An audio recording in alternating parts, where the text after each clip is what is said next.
예, 반갑습니다. 곧 장마가 시작된다고 하니 또 힘든 여름철이 될 것 같습니다. 모두들 건강에 유념하셔서 장마에 잘 적응하면 보약 몇천 먹은 것보단 훨씬 낫다고 합니다. 또 내일 모레가 하지절입니다. 뜨거울 때입니다. 오늘 늦은 초하루를 맞습니다. 5월이 되면 우리 서남사에서 이렇게 또 원효 스님을 생각하지 않을 수 없습니다. 우리 서남사가 원효 스님께서 창건하신 절이죠. 지금부터 675년이니까 한 1400여 년 전에 서남사를 창건했습니다. 서남사에 다니는 분들은 그 당시에 서랍을 해서 원효 스님이 무예박을 두드리면서 중생들을 환희롭고 즐겁게 해탈로 이끌 때 그때 같이 하던 분들입니다. 인연이 있어서 이렇게 우리가 모인 것입니다. 차 한 잔을 원효 스님께 올리면서 초이심 차시를 읊습니다. 옥화 한 잔을 기울이니 겨드랑이에 솔솔 바람이러 몸은 가벼이 하늘을 날아오르네. 중천에 밝은 달은 촛불이며 나의 벗이 됐나니 흰 구름 자리 펴고 산호리 휘둘러 병풍 두루리. 젖대 소리와 솔바람 소리 모두 소량도 해라. 청아남은 뼈에 저리고 심간을 깨워주네. 흰구름 밝은 달 두 손님 모시고 나 홀로 차 따라 마시니 이것이 바로 승의로구나. 아주 멋진 시죠. 이렇게 서남사를 창건할 무렵이 원효 스님이 한 50쯤 49 되던 그 해입니다. 그때 신라에서는 황룡사 구층탑을 이렇게 나무로 구층탑을 하고 또 신라가 당나라 군대를 물리쳐서 삼국통일을 이루고 원효 스님 뭐 전국에 어느 사찰 창건하지 않은데 그거 없을 정도로 많이 있지만 또 이 기장에 보면 척파남이라고 있죠. 그 척파남은 판때기를 중국으로 날려서 수백 명의 그 중국의 절이 무너지기 직전에 이렇게 그 중국 스님들을 구했다 해가지고 그 척파남이라고 했습니다. 판때기 하나가 절에 막 공중에 날아다니니까 중국 스님들이 웬 판때기가 날아다니는 거 하고 나와 보니까 그때 집이 와르르 무너지더랍니다. 그래서 보니 해동사문 원효라고 판때기에 적혀 있다 해서 척파남이다 이렇게 하고 거기에 있는 중국 스님들이 한 1000명이 와서 다 성불을 했다 해가지고 천성산이라고 그러죠.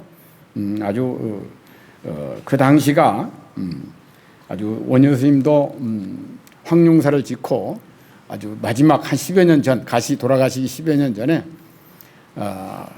아주 휘날리실 때였습니다. 원효 스님은 대승의 큰 보살이었고 구도 속에서 또 전쟁 속에서 만민의 친구가 되고 부모가 되고 스승으로서 참으로 인간다운 그런 삶을 살다간 우리가 부처요 보살 중생이었습니다. 오로지 중생 오로지 부처 그러나 중생과 부처가 조금도 다르지 않다. 그래서 중생이 똑같이 부처와 똑같이 소중했던 원효에게는 중생들의 삶이란 바라보니 안타까웠습니다. 당신이 이제 수도를 통해서 일찍이 마음을 깨달으셨잖아요. 근데 마음을 깨달고 보니까 누구나가 다 나와 똑같은 그런 마음을 우리가 지니고 있는데 마치 금강산매경 제2품에 보면 이렇게 나옵니다. 제가 오늘 여기 글을도 그 원효라고 하는 소설, 이지연 씨 그 소설에서 제가 많이 뽑았는데, 거기도 나오는데, 그 금강산매경 이품에 보면 법화경 얘기하고 똑같은 얘기가 나옵니다. 아들을 잃어버렸는데 그 아들이 거지 노릇하고 살아. 맨날 그 돈 없다고 돈만 쫓으면서 불평불만해. 거지로 늘 헤매는 안타까운 그 아들을 보면서 네가 내 아들이라고 아무리 해봐도 부자가 어떻게 내가 가난뱅이가 부자 아들이 될 수가 있어. 말도 안 돼. 그래서 믿게 하느라고 아들을 다른 사람을 시켜서 집으로 불러서 일일 노동자로 쓰지요.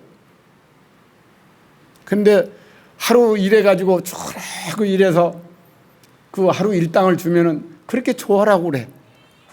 근데 그 아버지는 마음이 아픈 거야. 이 재산 전부가 다 네 건데 그 중에서 조금 하루 일당을 주었다고 기뻐한단 말이지.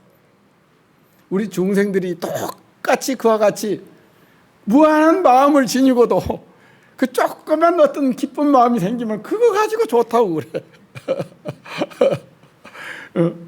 마음을 쓰면 쓸수록 엄청 헤아릴 수 없는 그 마음을 가지고 이런 마음을 우리가 원효 스님은 그 전쟁통에서 그렇게 아파하고 그런 사람들을 너무 사랑했습니다. 아버지는 아들에게 가난하지 않음을 스스로 알게 하고 가진 돈을 제대로 쓰게 하고 싶었습니다. 그래서 중생들에게 하고 싶은 말이었고 그렇게 하고자 하는 일이었습니다. 끝없는 전쟁으로 시달리면서 맺어진 세상의 악업들을 그 악업들을 정화해야 하는 일이 다른 사람이 아닌 마음을 깨친 내가 해야 될 일이다 이렇게 원효는 생각했던 겁니다. 그네들 스스로 그 본래 천진무구한 그 마음을 지켜내도록 원효는 이게 내가 할 바 일이로구나. 그래서 깨친 바 일체 유심조 이거 내가 깨친 바를 일체 모두가 다 서라벌의 모든 사람들 신라의 모든 사람들 또 백제의 고려의 유목민들까지 다 그렇게 깨닫게 하고 알아가게 하고 마음을 하나로 보는 그 한마음자리를 몰라서 남들과 다투고 남들과 끊임없이 다투는 이것을 치유하겠다는 것이 우선이겠구나 해서 일심과 화쟁. 그래서 원효의 화두는 일심 곧 한마음하고 화쟁 서로 다투지 않는 그런 것이 다투지 않는 걸 불이라고 그러죠.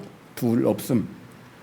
이걸 체화시켜 나가자 이렇게 했던 겁니다. 그러려면은 내가 누구인지를 먼저 알아야 됩니다. 우리는 지금 오늘도 이렇게 제를 지내지만은 보이고 들리고 느끼고 하는 것이 전부 다인 줄 알아. 그러나 오늘 이렇게 영가님처럼 가시고 나면 이 물질이라고 하는 것이 영가에게는 지금 없어요. 벽도 걸리지가 않아. 미국에서 한국까지 오는데 뚝딱 0.1초도 안 걸려. 시간과 거리도 없어. 영가에게는. 근데 우리는 지금 미국 가려면 비행기 표 끊어가지고 얼마나 많이 시간을 걸려서 갑니까? 이 물질이라는 세계가 마음 하나를 들여다보면 3차원만 있는 게 아니고 4차원, 5차원, 호킹 박사는 12차원까지 있다고 그랬어요. 이렇게 우리는 이 마음 하나를 좀 일러주고 싶은데 당신이 어떻습니까? 네가 누구인가? 그대는 누구인지 그대는 하나임을 알고 있는가? 우리가 분별할 때 분별을 나눌 분자 쓰죠. 분별이 망상입니다. 사실은 나눌 수 없는 거예요. 이 소리를 어떻게 나누어? 이 소리가 무슨 무게가 있어? 나눌 수 없는 것을 우리는 분별을 해가지고 망상을 피워서 힘들어해. 그러니까 막 힘들어 죽겠다고 하니까 어떻습니까? 그래? 네 힘들고 불안한 마음을 나한테 가져오느라. 없어. 찾아봐도. 없는 마음을 가지고 우리는 그렇게 힘들어하더라 이 말.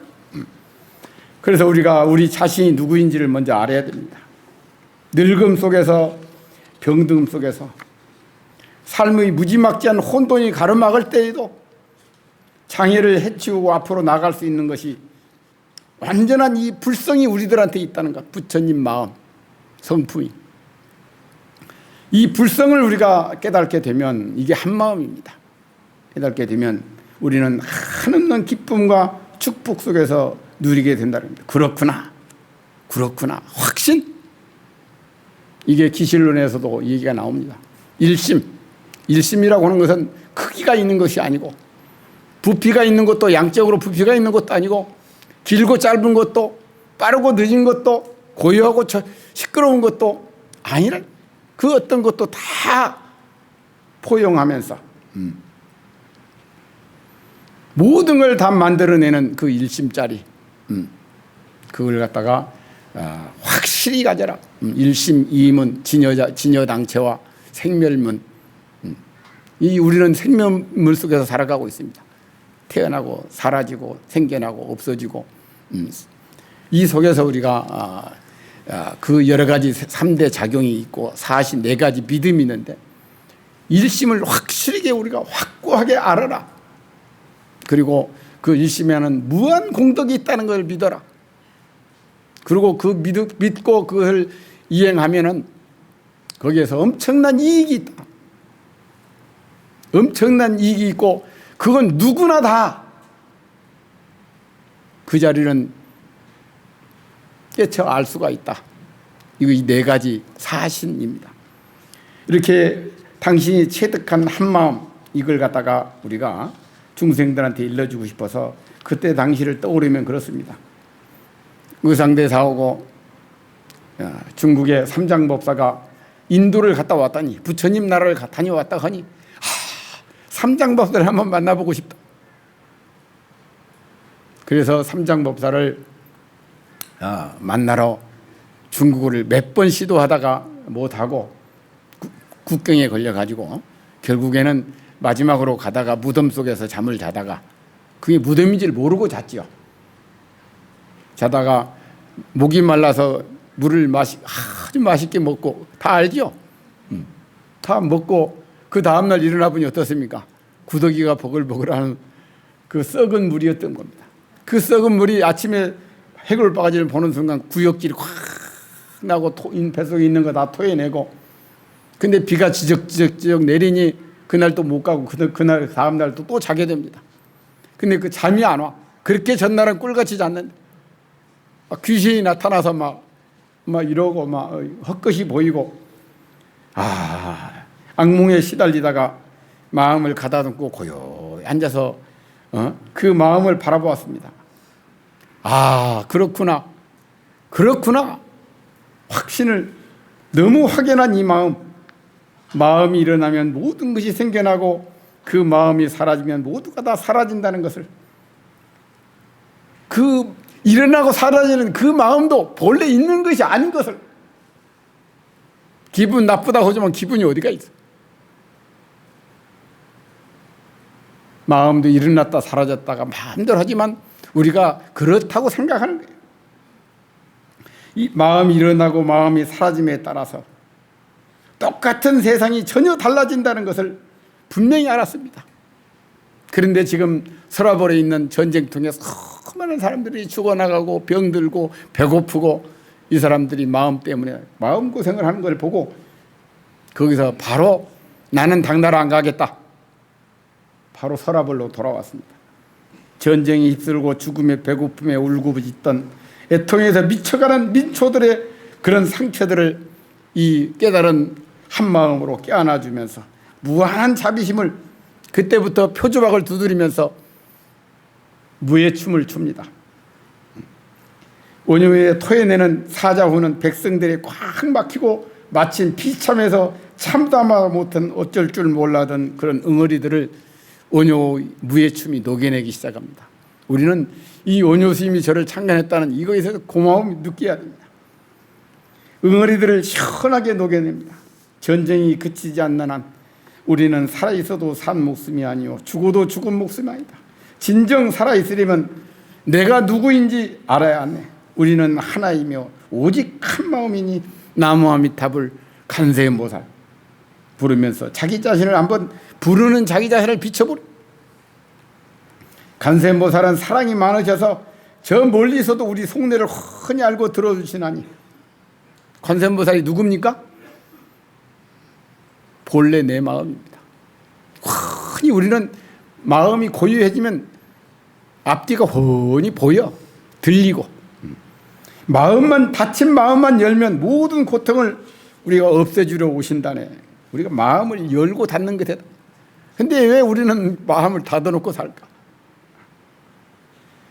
서라벌은 원효의 노래를 들으면서 희망과 기쁨을 비로소 생각할 수 있게 되었습니다. 내가 자네이고 자네가 바로 나이네. 내가 내 병 고치려 드니 자네의 아픔이 내 아픔이 되고 자네의 서러움과 서글픔이 내 원통함이 애통함이 바로 나의 것이니 자네를 바로 보는 것은 바로 나 이 원효 소성이를 바로 보는 것이라네. 왜냐하면 우리는 하나이고 한 몸이라네. 이렇게 춤을 추고 노래를 부르면서 우리가 그렇죠. 심리 상담이라고 하는 게 모든 사람들이 자기 가슴을 톡톡 치면서 뭐라고 합니까? 누가 내 말 좀 들어줄 사람이 없다는 거예요. 내 말만 좀, 내 얘기만 좀 들어줘도 속이 좀 후련하겠는데. 그런데 사람 만나서 얘기해보면 어떻습니까? 전부 다 자기가 자기 말만 해. 남 얘기 안 들어. 특히나 노래방에 가서 노래하는 거 보면 부르는 사람은 신나게 부르는데 나머지 사람은 노래 공목 창리라고 저 아주 남의 노래 관심 없어. 마치 이와 같아 보니까. 그때 마침 황룡사에서 이렇게 이제 9층 탑을 세워놓고 금강산매경 이렇게 합니다. 너와 나 주관과 객관 모두가 다 둘 아니라네. 공허한 것인데 서로 대립하고 싸우는구나. 모든 것은 텅 비어 허공뿐인데 허공꽃을 집착하는 병에 걸려서 그걸 모르니 근심걱정 놓지 못하고 근심걱정 때문에 내려놓아야 되는데 더 가지려고 그래. 뭐가 부족해서 근심걱정이 있다는 거야. 더 모으려고 궁색을 떨고 있구나. 모든 것 그야말로 텅 비어서 머문 바 없다는 것을 자각하면 그 어떤 것도 머물 바가 없어. 무상하다 이 말이에요. 무상하다는 말은 어떻습니까? 늘 새롭다는 말입니다. 허망하다는 것은 늘 새롭다는 거예요. 예, 나가는 것이 들어오는 것이고 들어오는 게 나가는 거거든. 생겨나는 게 없어지고 없어지는 게 없으면 생겨날 수가 없죠. 똑같은 거란 말이에요. 그래서 이렇게 더 모으려고 궁색을 떨고 있구나. 우리가 늘 말씀하듯이 남방에 가면 원숭이를 잡는 방법이 있어. 원숭이 손이 겨우 들어가는 구멍에다가 안에다가 자두 같은 걸 하나 딱 넣어놔. 단단한 자두. 그럼 원숭이가 그걸 꺼내 먹으려고 손을 딱 넣고 자두를 딱 쥐는 순간 사람이 다가가면 어떻습니까? 구멍에서 자두를 놓아야 손이 빠지는데 자두는 쥐고 빼려고 하니 안 빠지지. 우리가 사는 모습이 마치 집착이라고 하는 그걸 놓아야만이 해결이 되는데 집착을 한 채로 뭘 해결하려고 그래. 그래 우리는 번뇌망상에 사로잡혀서 빠져나오지를 못하는 거야. 우리가 참선한다는 것은 잠깐이라도 골똘히 생각하는 것으로부터 시작하는 것이며 골똘히 생각함으로써 나를 잊어버려야 돼. 나를 잊음으로써 진정한 나를 알아간다 이 말. 우리는 앉아서만 삼매에 드는 것이 아니라 순간순간 매 순간 우리가 삼매에 드는 것이니 늘 그것은 설레는 일이고 맑아지는 일이며 우리가 하나라는 것을 깨닫는 일이다. 이게 뭘 우리가 이렇게 삼매에 든다는 것 자체가 내려놓아야 되거든. 내려놓는다는 것 자체가 어떻습니까? 가지고 놓은다 그런 말이에요. 우리가 뭘 잘하는 사람들을 프로라고 그러죠. 프로들은 뭡니까? 가지고 노는 사람들이에요. 뭘 하나 가지고 놀면 어쩌면 그것과 내가 둘이 아니야. 그래서 우리가 그런 오탁악세 말법 시대에 가지고 노는 어떤 그런 하나임을 잊지 말거라. 부디 사랑하거라. 이 금강산매경이 용궁에서 황룡사까지 온 이유가 바로 그런 것이다. 부디 하나님을 잊지 말고 차별 없이 평등하게 사랑하거라. 부처님께서 말씀하신 가난한 이들에게 아버지의 말을 꼭 기억하라. 너희들이 뭐 세상을 다 가졌어. 세상을 다 갖는 방법 간다는 거 알죠? 더 가지려면 가질수록 갈증이 납니다. 그러나 만족한 줄 알면 오유지족, 오직 만족한 줄 알면 세상 다 가진 겁니다. 부처님께서 가난한 아들에게 아버지 꼭 말을 기억하거라. 사실은 그 아들은 가난한 자가 아닙니다. 필요하면 마음대로 쓸 수 있는 큰 돈을 가지고 있습니다.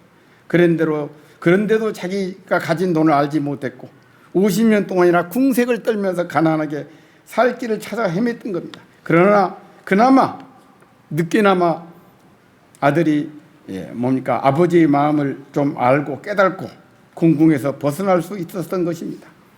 우리를 알아야 하느니 우리가 무한 가진 것들을 알아야 하고 본래 깨끗한 마음 가진 것을 알아야 됩니다. 우리가 오녀 선생님 법필을 들으면서 모두가 다 찌들고 더럽혀진 마음이 맑아지고 오녀의 음성과 눈빛을 통해서 본래 자기 몰래 모습을 돌아가고 있었습니다.